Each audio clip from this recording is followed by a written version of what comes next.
베드로가 고넬료의 집에 방문하여 복음을 전하고 세례를 베푼 일이 예루살렘 교회에 와서 보고를 하는 장면이 오늘 본문에 이제 기록이 되어 있습니다. 그런데 이것이 예루살렘 교회 안에서 분쟁거리가 됩니다. 그러나 베드로는 예루살렘 교회 안에서 일어난 이 분쟁을 하나님의 은혜로 지혜롭게 해결해 가고 있습니다. 교회는 각기 다른 성장 배경과 또 생각, 가치관, 사고방식을 가진 각기 다른 사람들이 한 몸을 이룬 공동체입니다. 그렇기 때문에 교회 안에서 어떤 하나의 사건이 발생할 때 그 사건에 대한 다양한 생각들, 다양한 의견들이 나올 수 있고 또 그로 인해서 분쟁이 일어날 가능성이 언제나 교회 안에는 있습니다. 저는 오늘 이 본문을 통해서 아마 다음 주까지 계속해서 이어서 나누게 되지 않을까 싶은데요. 하나님의 교회 안에서 일어난 이 분쟁을 어떻게 지혜롭게 해결해 갈 수 있는지, 오늘 본문에 하나님께서 베드로를 통해서 이 분쟁을 어떻게 해결해 가시는지 함께 나누었으면 합니다. 먼저 우리가 살펴볼 것은 이러한 분쟁의 원인이 된 유대인 성도들의 잘못된 신앙을 먼저 살펴볼 필요가 있습니다. 유대인 성도들은 크게 두 가지 잘못된 신앙을 가지고 있습니다. 먼저는 하나님이 유대인들에게 율법을 주셨기 때문에 오직 유대인들에게만 구원을 주신다고 믿는 겁니다. 유대인들만 구원을 받을 수 있다. 하나님의 말씀을 받은 민족이 유대인밖에 없으니까 유대인만 구원받을 수 있다라는 이런 믿음을 가지고 있었습니다. 또 다른 하나는 이 유대인 성도들 중에 일부는 이방인들도 구원을 받을 수 있다라고 생각했지만 그들 역시 유대인들의 율법과 전통을 따를 때 구원을 받는다라고 생각을 했습니다. 첫 번째 부류는 아예 유대인만 구원받는다고 여겼고, 두 번째 부류는 이방인도 구원받을 수 있지만 조건이 있는 거예요. 유대인의 율법과 전통을 지켜야 되는 거예요. 이 두 가지 잘못된 신앙, 이러한 잘못된 신앙을 가지고 있는 유대인들이 오늘 본문에서 베드로를 비난합니다. 1절부터 3절을 보겠습니다. 유대에 있는 사도들과 형제들이 이방인들도 하나님의 말씀을 받았다함을 들었더니 베드로가 예루살렘에 올라갔을 때에 할례자들이 비난하여 이르되 내가 무할례자의 집에 들어가 함께 먹었다 하니, 지금 베드로가 이방인의 집에 들어갔고 그들과 함께 식사했다는 것을 지금 비난받습니다. 그게 지금 3절에 나와 있죠. 이것은 그들의 엄격한 식사규례, 유대인들의 엄격한 식사규례를 어기는 행동이었고, 이 식사규례 가운데 하나라도 우연히 범하기를 두려워했던 이 경건한 유대인들에게 이 베드로가 이방인의 집에 들어가서 그들과 교제하고 또 이방인의 식사법을 따라서 그들과 함께 식사를 하는 건 엄청난 반감을 사는 일이었습니다. 특별히 어떤 유대인들은 이 유대인의 음식 규정에 대한 강박관념을 가지고 있었습니다. 그 대표적인 부류가 유대인 지도자 부류들입니다. 예수님 당시에도 예수님이 죄인들과 식사하는 것에 대해서 엄청나게 비난하는 자들이 있었죠. 그들이 바로 바리새인과 서기관들입니다. 마가복음 2장 16절에 보면 바리새인의 서기관들이 예수께서 죄인 및 세리들과 함께 잡수시는 것을 보고 그의 제자들에게 이르되 어찌하여 세리 및 죄인들과 함께 먹는가? 그러니까 유대인의 예법상 그 식사 규례상 죄인들하고 같이 먹으면 안 되는 거예요. 이 식사 규례가 굉장히, 그리고 또 손을 씻지 않는 것도 비난하죠. 예수님 손 안 씻고 먹는 것에 대해서. 그런데 여러분 보시면 지금 유대인 성도들의 비난은 어떤 소식을 듣고 난 후에 지금 비난하는 겁니까? 지금 1절을 보면 유대에 있는 사도들과 형제들이 이방인도 하나님의 말씀을 받았다 함을 들었더니, 지금 뭘 하고 있냐면 지금 이들은 지금 어떤 소식을 먼저 들었냐면요, 이방인들이 하나님의 말씀을 받아들이고 복음을 받아들이고 성령을 받았다는 놀라운 역사를 들었습니다. 그리고 그 후에 베드로가 예루살렘에 오자 베드로를 비난하는 겁니다. 여러분, 예수님을 믿는 성도라면 누군가 예수님을 영접하고 영접한 그날에 안수했더니 성령 받아서 방언하고 통변하고 예언하고 이런 놀라운 성령의 역사가 나타났다, 이 소식을 들으면 어떻게 반응하죠? 우와, 놀랍다. 하나님 정말 위대한 일을 행하셨다. 하나님 정말 살아계시는구나. 여러분, 진짜 예수 믿는 성도라면 이것이 지극히 정상적인 반응이죠.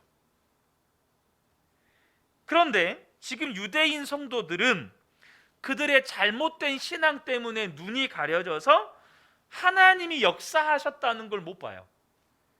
그리고 그들이 지금 이 소식을 듣고 베드로가 예루살렘으로 오기까지 약간의 시간의 간격이 있습니다. 시간의 간격이 있어요. 그러면 그 소식을 들은 순간 이들은 와, 하나님이 이런 놀라운 일을 행하셨네? 이렇게 감탄하고 감격하고 막 찬송하고 이게 아니고 그들은 그때부터 베드로를 비난할 증거들을 모으는 겁니다. 그래서 베드로가 이방인들 집에 들어가서 이방인들하고 교제를 했대. 이방인들과 함께 이방인의 식사법을 따라서 식사를 했대. 세상에, 어떻게 예수님의 수제자가 그런 짓을 한대? 지금 이러고 있는 거예요.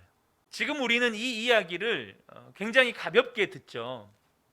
근데 당시 예루살렘 교회 유대인 성도들에게 교회의 지도자가 이방인과 함께 교제하고 이방인들과 함께 밥을 먹었다, 이거는요 오늘날로 이야기하면 이거 같습니다.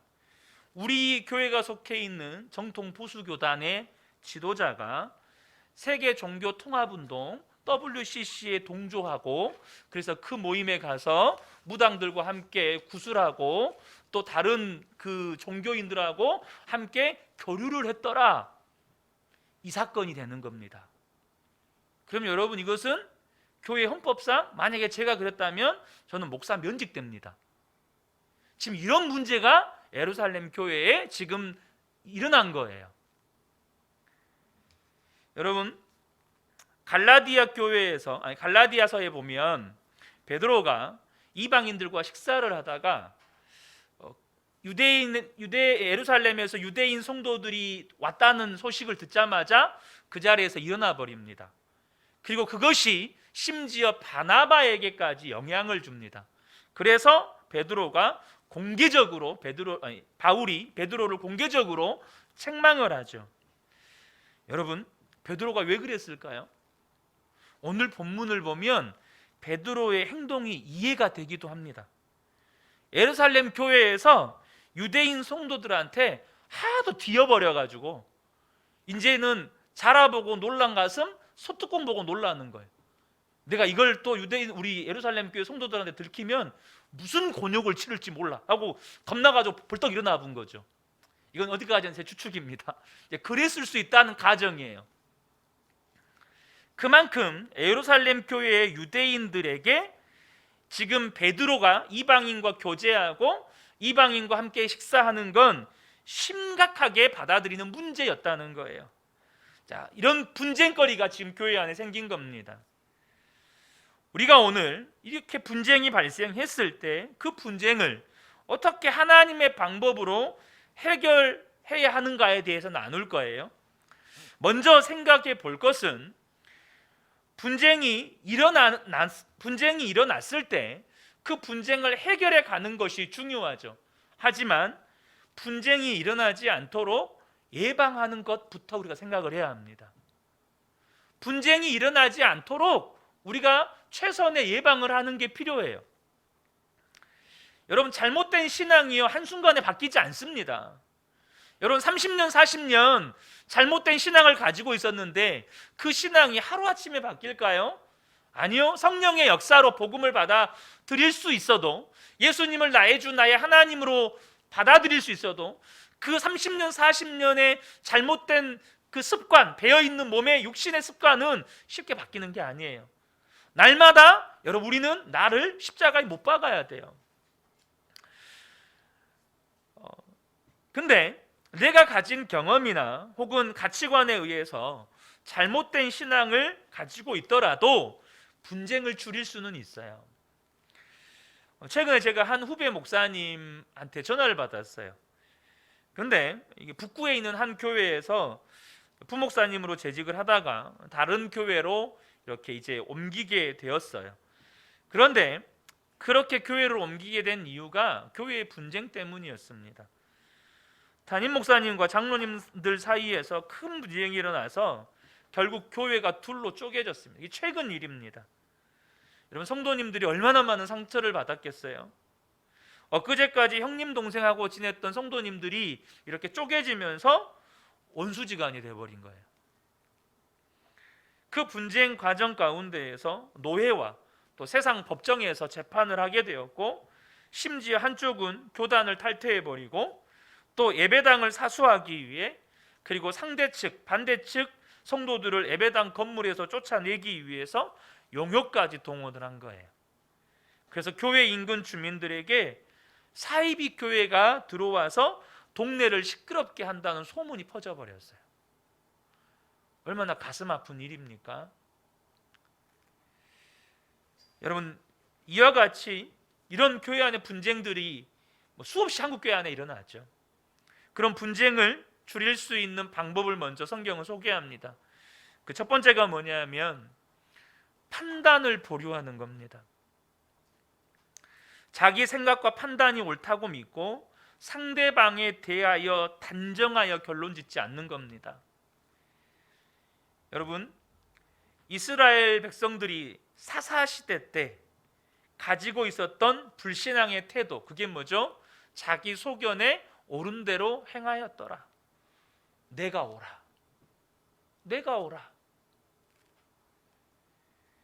오늘 본문 18절에 보면 베드로를 비난했던 유대인 성도들이 나중에 하나님을 찬양하게 됩니다. 18절에 보면 그들이 이 말을 듣고 잠잠하여 하나님께 영광을 돌려 이르되, 그러면 하나님께서 이방인에게도 생명 얻는 회개를 주셨도다 하니라. 적어도 이들이 베드로를 비난하기 전에 베드로에게 어떻게 된 일인지를 물어보고 베드로를 통해서 하나님이 하시는 일을 먼저 들었더라면, 그죠? 여러분, 결론적으로 이들이 베드로를 통해서 하나님이 하신 일을 듣고 하나님을 찬양하게 돼요. 하나님이 하신 일이죠. 그런데 그들이 비난하기 전에, 그들이 베드로가 정말 악한 짓을 저질렀다고, 베드로가 지금 배교 행위를 했다고 이렇게 판단하기 전에 베드로에게 그렇게 물어봤다면, 그래서 하나님이 하신 일을 베드로를 통해서 들었더라면 그들은 하나님을 함께 이 18절에서 나오는 찬양이 훨씬 더 앞당겨졌을 거예요.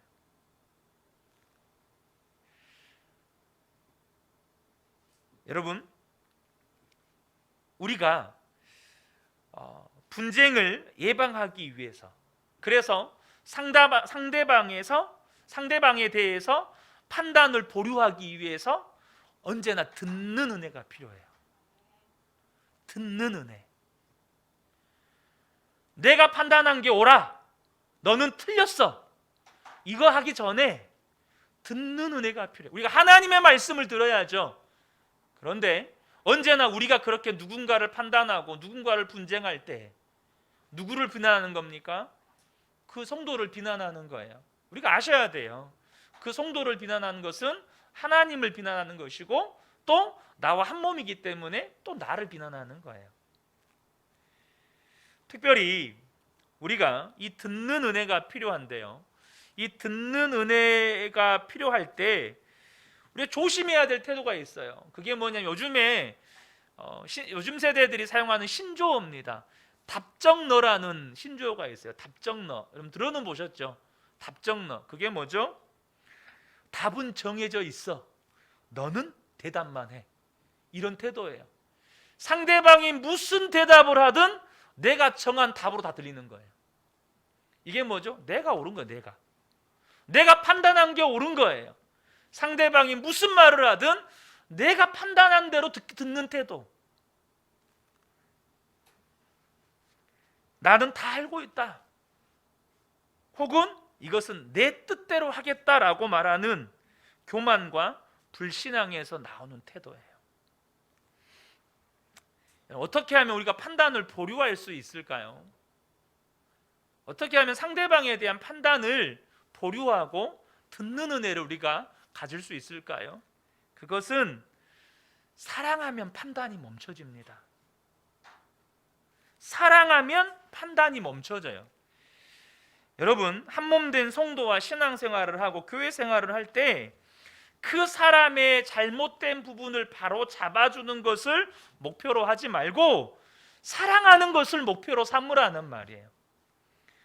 여러분, 성도는 옳고 그름을 가리는 사람이 아니고 성도는 사랑하는 사람이에요. 제가 요한일서 말씀 나눌 때도 이 부분에 대해서 말씀을 나눴죠. 성도는 사랑하는 사람이에요. 여러분, 사랑하는 것이 삶의 목표가 되면 판단이 멈춰져요. 여러분, 연애할 때요, 목표가 뭐죠? 사랑하는 겁니다. 연애할 때는 사랑이 전부예요. 그러니까 상대방의 약점도 매력이라고 말을 하죠. 닭살돋게. 상대방의 연약함도 매력이라고 당신은 그게 매력이야, 이렇게 이야기합니다. 근데 결혼을 하고 한 1, 2년 살면 바뀌었다는 이야기를 합니다. 결혼하고 1년, 2년, 3년 지나잖아요. 바뀌었다는 이야기를 해요. 왜 그럴까요? 목표가 바뀌었어요.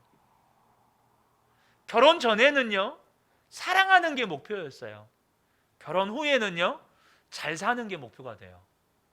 빨리 집 사고, 빨리 더 큰 데로 이사 가고, 자식들 좋은 데로 좋은 학교 보내고, 자식들 공부 잘 시키고, 소위 말해서 세상적인 기준으로 잘 사는 게 목표가 돼요. 그럼 잘 살려면 어때요? 최대한 약점이 좀 없어져야 돼요. 약점이. 그 약점이 사라져야 돼요. 그러니까 목표가 사랑하는 게 목표가 아니고 잘 사는 게 목표가 되니까 잘 살려면, 하루라도 빨리 더 잘 살려면 상대방의 약점이 없어져야 되는 거예요. 그 상대방의 약점이 없어져야 더 빨리 돈 벌고, 더 빨리 성공하고, 더 빨리 아이들 좋은 대학교, 좋은 취업, 좋은 직장 보내고, 또 더 좋은 배우자 만나서 결혼시키고, 이렇게 되는 거예요.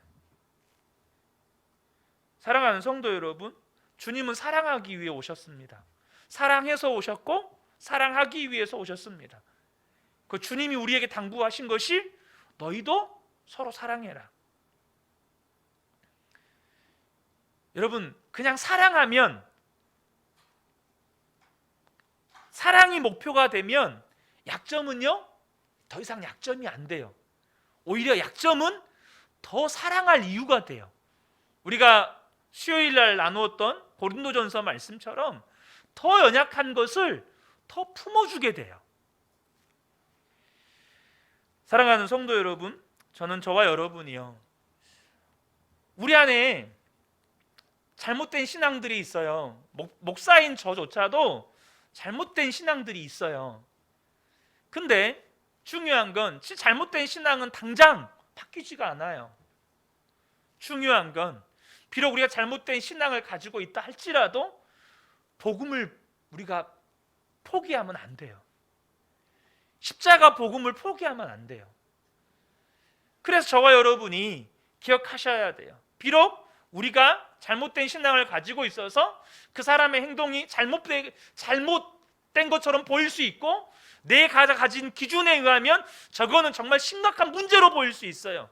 그럴지라도 우리가 판단을 보류하는 거예요. 어떻게 해요?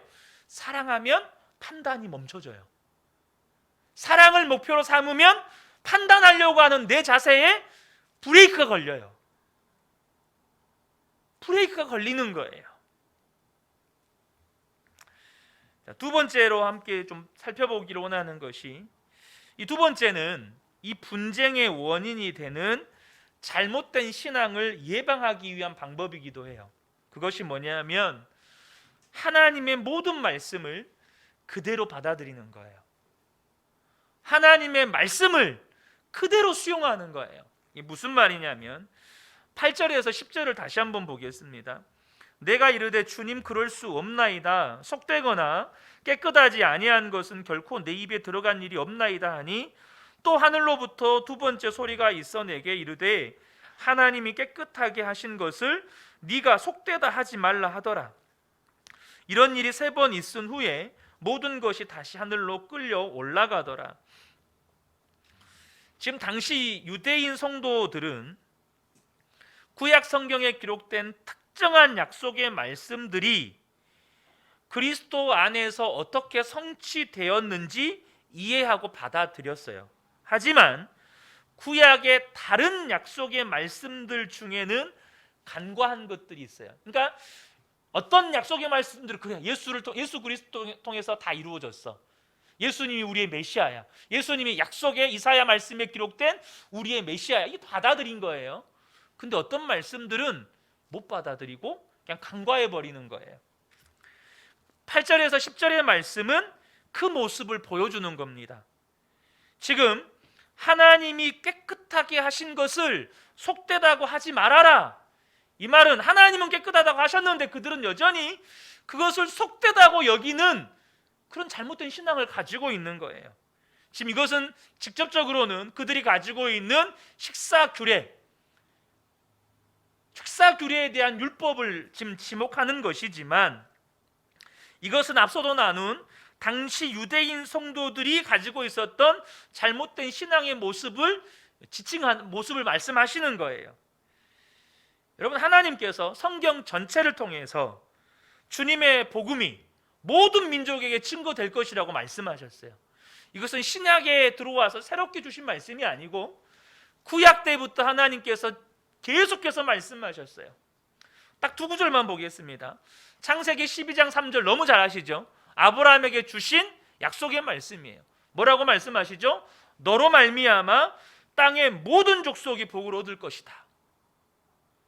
이 말이 무슨 말이죠? 아브라함을 믿음의 조상이라고 말하고 아브라함으로부터 시작된 이 믿음이 모든 민족에게 흘러가게 될 거라고 말씀하셔요. 그리고 구약 성경의 마지막 성경인 말라기서 1장 11절에 이렇게 말씀하십니다. 만군의 여호와가 이르노라 해 뜨는 곳에서부터 해 지는 곳까지 이방 민족 중에서 내 이름이 크게 될 것이라. 각 처에서 내 이름을 위하여 분향하며 깨끗한 제물을 드리리니 이는 내 이름이 이방 민족 중에서 크게 될 것임이니라. 모든 민족들 가운데 예수 그리스도의 이름이 높임을 받으시게 될 거라고 주님이 말씀하셨어요. 구약 성경의 시작인 창세기부터 구약 성경의 마지막 성경인 말라기서에 이르기까지 주의 복음이 모든 민족에게 증거될 거라고 말씀하시는 거예요. 여러분, 이 말씀이 유대인 성도들에게는 받아들이기 어려운 진리였다는 거예요. 우리 역시 종종 하나님의 말씀 가운데 내 마음에 호소하고 나의 생각과 의견을 지지해 주는 말씀만 받아들이고 싶을 때가 있죠. 반대로 내가 좋아하지 않는 가르침, 내 마음에 거부감이 들고 지금 나의 생각, 나의 뜻, 나의 계획을 지지해 주지 않는 말씀은 거부감이 들고 아멘이 안 돼요. 그러나 이것이 마귀의 무서운 전략이라는 사실을 아셔야 돼요. 사도 바울은 자기 제자 디모데에게 마지막 때에 일어날 무서운 현상, 정말로 두려워해야 할 현상 하나를 예언적으로 말씀을 합니다. 그게 디모데후서 4장 3절과 4절인데요. 때가 이르리니 사람이 바른 교훈을 받지 아니하며 귀가 가려워서 자기 사욕을 따를 스승을 많이 두고 또 그 길을 진리에서 돌이켜 허탄한 이야기를 따르리라. 무슨 말입니까? 자기 욕심을 채워줄 말씀을 좋아한다는 거예요.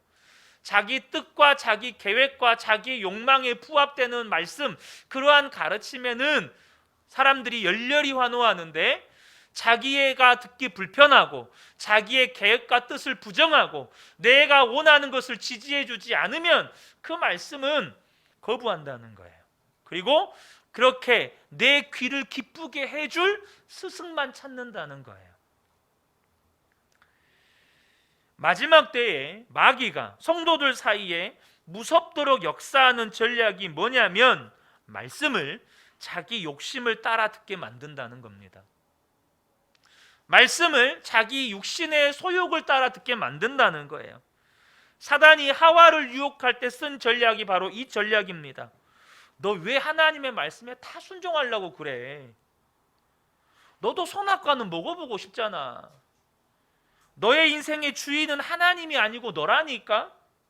네가 선악과 먹으면 네가 네 인생의 주인 되니까 하나님이 그것이 싫어서 그러는 거야. 네가 순종하기 어려운 것, 네가 순종하기 싫은 거는 순종 안 해도 된다니까. 뭐 다 순종하려고 그러냐. 여러분, 이게 얼마나 무섭도록 역사하고 있냐면, 여러분 창세기 12장에 땅의 모든 족속이 너로 말미암아 복을 얻게 될 것이다 라는 이 약속의 말씀, 말라기 1장에 해 뜨는 데서부터 해 지는 데까지 모든 민족 중에서 내 이름이 크게 될 것이라는 이 말씀, 여러분 어떻게 들리십니까? 너무나도 당연하죠. 이 말이 무슨 말이에요? 하나님은 모든 민족이 하나님이세요. 하나님은 모든 민족이 하나님이세요. 너무나도 당연하죠. 너무나도 당연하게 느껴지니까 우리에겐 이 말씀이 너무나도 당연하니까 이게 얼마나 큰 은혜인지를 모릅니다. 무슨 말이냐면, 여러분 하나님이 구약 성경에다 기록해 놓으셨어요. 이것이 하나님의 말씀이라고 믿고 어려서부터 이 성경을 배우고 랍비들은 그 성경을 머릿속에 집어넣고 다닌다고 해도 과언이 아닐 정도인데, 우리가 그토록 당연하다고 여기는 이 말씀을 이스라엘 민족은 3,500년 동안 못 듣고 있어요.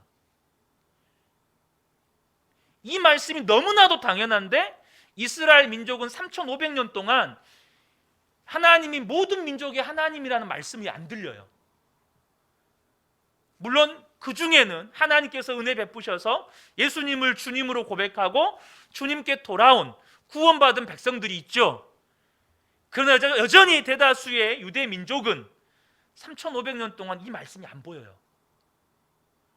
지금도 여전히 메시아가 올 거라고 기다리고 있어요.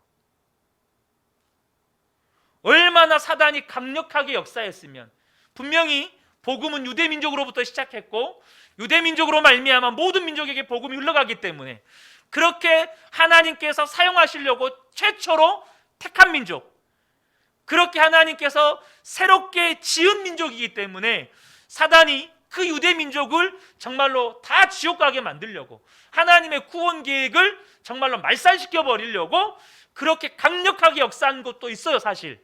그러나 여러분 3,500년 동안 이걸 못 보고 있다니까요. 여전히 그들은 예수가 메시아가 아니에요. 사단이 그렇게 하나님의 말씀 전체를 못 듣고 자기들이 듣고 싶은 것만 듣게 해요. 우리는 하나님의 택함 받은 민족, 우리는 천국 백성, 다른 이방 민족은 다 지옥의 땔감. 자기들이 듣고 싶은 것만 들어요. 이것이 3,500년 동안 이스라엘 민족들을 붙잡고 있는 사단의 강력한 전략이에요. 동일하게 오늘날 마귀가 저와 여러분들에게 어떻게 역사를 하냐면, 네가 듣고 싶은 것만 들어라. 네가 듣고 싶은 것만 들어라. 뭐 하려고 다 들으려고 그러냐. 네가 듣고 싶은 것만 들어도 돼. 그래도 하나님 말씀 안전하잖아. 네가 듣고 싶은 것만 들으면 된다니까. 여러분, 저와 여러분이 이러한 마귀의 역사를 알면 그 말씀을, 저와 여러분이 지금 하나님이 모든 민족의 하나님이라는 사실을 믿고 있다는 것이 얼마나 큰 은혜인지 아셔야 돼요. 우리가 마귀가 말씀을 그 전부 그대로를 듣지 못하게 하는 이 전략을 경계하셔야 돼요. 특별히 마귀가 이 시대의 성도들에게 말씀을 그대로 받아들이지 못하게 하는 핵심적인 방법이 뭐냐면 상처에 붙잡혀 살아가게 만드는 거예요. 우리의 자아가 상처에 붙잡혀서 하나님의 말씀도 그 상처를 건드리는 건 용납이 안 되는 거예요. 그 상처를 위로해주고 그 상처를 지지해주는 말씀에는 아멘이 돼요. 그러니까 예를 들면 나에게 상처 준 사람이 있잖아요. 그래서 상처 주면 안 된다고, 똑바로 살아야 된다고 그런 말씀을 드리잖아요. 아멘! 이게 돼요. 상처 준 그놈이 나쁜 놈이요, 이게 돼요. 근데 주님이 상처받은 당신은 예수 그리스도와 함께 십자가에서 죽었습니다 라고 선포하면 아멘이 안 돼요. 상처 준 그 사람을 주님이 그 사람을 위해서 십자가에서 죽었습니다. 그 사람을 위해서 죽으면 안 돼요. 주님이 그 사람을 위해서 죽으면 안 돼요.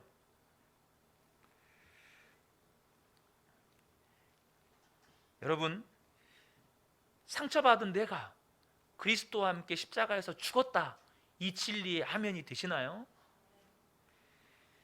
여러분이 솔직하게 자신을 돌아보실 수 있으셔야 돼요. 말씀은 우리를 비춰주는 거울입니다. 여러분, 혹시 아멘이 안 되는 말씀은 없습니까? 혹시 아멘이 안 되는 말씀은 없느냐는 거예요.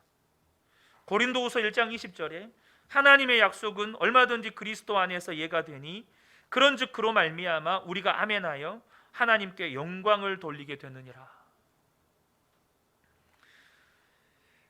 하나님의 약속은 다 아멘이 될 수 있어요. 하나님의 말씀은 다 아멘이 될 수 있어요. 왜요? 생명의 말씀이니까, 구원의 말씀이니까, 진리의 말씀이니까. 사도 바울이 디모데에게 마지막 때에 일어날 현상, 아까 예언적으로 말씀드렸던 디모데후서 4장 3절 4절을 말씀하기 전에 1절 2절의 말씀이 있어요. 디모데에게 권면하는 거예요.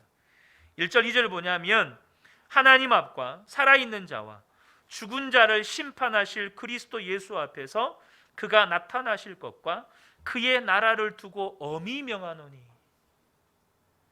얼마나 사도 바울이 강하게 이 말씀을 하는지 몰라요. 마지막 때에 정말로 자기 사욕을 쫓아서 말씀을 들으려고 하고 자기 귀에 듣기 좋아하는 말씀을 선포하는 그런 스승들만 쫓아다니는 성도들이 많을 건데, 내가 너에게 엄히 명한다. 하나님 앞과 살아있는 자와 죽은 자를 심판하실 그리스도 예수 앞에서 그가 나타나실 것과 그의 나라를 두고 엄히 명하노니. 굉장히 강하게 사도 바울이 이야기합니다. 그러면서 하시는 말씀이 뭐냐면 너는 말씀을 전파하라. 때를 얻든지 못 얻든지 항상 힘쓰라. 말씀을 전파하라는 거예요. 근데 그 말씀이 어떤 말씀이냐면 범사의 오래 참음과 가르침으로 경책하여 경계하며 권하라. 여기에 말씀하시는 경책과 경계는 뭐냐면 잘못된 것을 바르게 잡아준다는 의미가 있어요. 그릇된 길로 가는 성도들을 바른 길로 잡아줘야 된다는 거예요.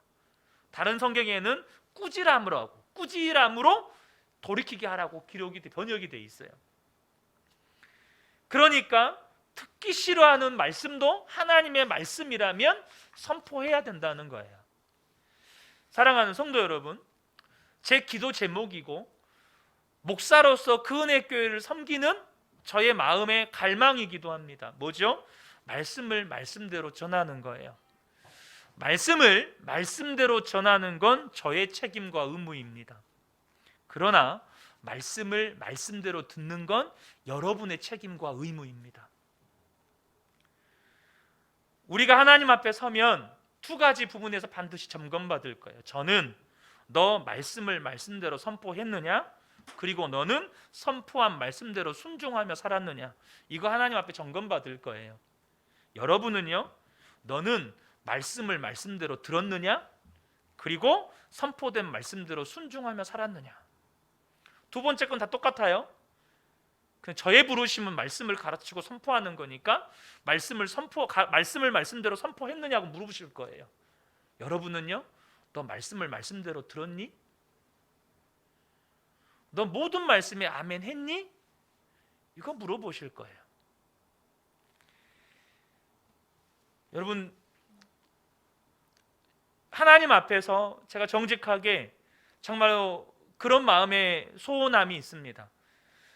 제가 이제 우리 장로님 권사님 저를 오랫동안 보셨으니까 잘 아시겠지만, 제가 강단에 설 때 성도님들 눈치 안 보고 말씀을 막 정말 선포합니다. 그래도 제 마음 안에 이렇게 걸릴 때가 있어요. 혹시 이거 듣고 시험 들으시면 어떡하지? 이런 마음이 생길 때가 있어요.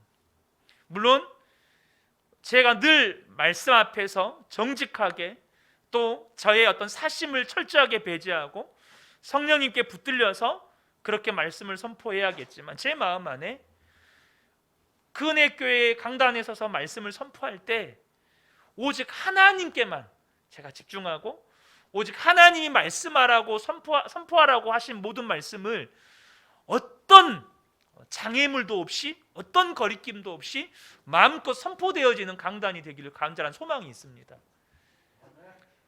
우리 성도님들도 마찬가지입니다. 여러분, 늘 기도하셔야 돼요. 여러분 안에 어떤 말씀에 아멘 못되게 하는 것들이 있어요. 제가 오늘 상처 한 가지만을 말씀을 드렸지만, 말씀을 말씀대로 듣지 못하도록 사단은 그렇게 역사한다는 거예요. 한 민족을 3,500년 동안 붙잡아 놓고 예수님 못 믿게 만들어요. 이게 얼마나 강력한 역사입니까? 마찬가지로 이 시대, 야, 네 순종할 말씀만, 네가 순종할 것만 순종해, 네가 듣기 좋은 것만 들어, 그래도 괜찮다니까. 하나님 말씀 안 전하는데 순종 못한다고 너 지옥 가겠냐? 얼마나 사단이 교묘하게 저와 여러분의 삶에 역사하는지 몰라요.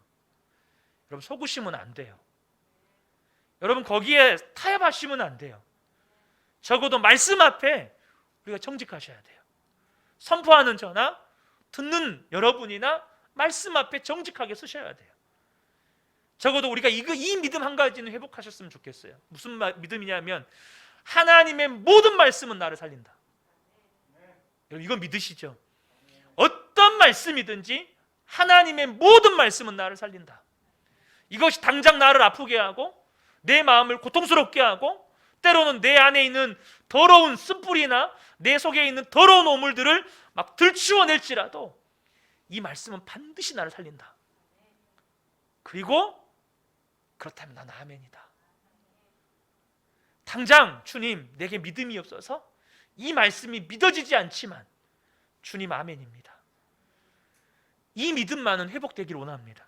그래서 저와 여러분 이 강단에서, 혹은 여러분이 성경을 펴서 말씀을 대면할 때 어떤 말씀이든지 아멘이 되는 거예요. 그러면 여러분, 우리의 삶에 반드시 하나님은 역사하십니다. 반드시 하나님은 말씀대로 우리의 삶에 구원하셔요. 말씀을 정리합니다. 오늘은 제가 두 가지 부분에 대해서 이 분쟁이 일어나게 되는 원인, 그래서 우리가 잘못된 신앙을 가지고 있지만 분쟁이 일어나지 않도록, 혹은 분쟁이 일어나더라도 그것을 최소화할 수 있는 두 가지 부분에 대해서 나누었어요. 첫 번째는 섣부른 판단, 멈추라는 거예요. 판단을 보류하라는 거예요. 그리고 그렇게 하려면 우리는 사랑하는 게 목표여야 돼요. 우리는 사랑하는 게 목표여야 돼요. 또 한 가지는 어떤 말씀이든지 말씀대로 듣는 것, 하나님의 모든 말씀을 그대로 수용하는 것.